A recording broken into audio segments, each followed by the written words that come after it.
এই মেয়েটা মায়ের বাঁধন বলে একটি ছবি হয়েছিল,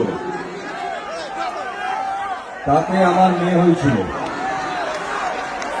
আর আপনাদের আশীর্বাদে গত 2 বছর আগে কৌশিক গাঙ্গুলির একটি ছবি কাবেরীর অন্তর্ধানে আমার নায়িকা হয়েছিলেন।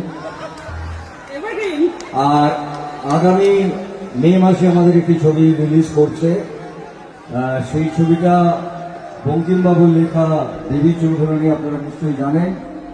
এবং তাতে দেবী চৌধুরী সেজেছে আমার মেয়ে, আর আমি সেজেছি ভবানী পাঠক। তো ছবিটা আপনাদের সবার খুব ভালো লাগবে, ঐতিহাসিক ছবি হতে চলেছে। এবারে শ্রাবণ থেকে বলবো কিছু বলার জন্য। আমি আরেকটা কথা বলবো ওকে ওর ব্যাপারে, তো সামনে আসে বলে বলছি না।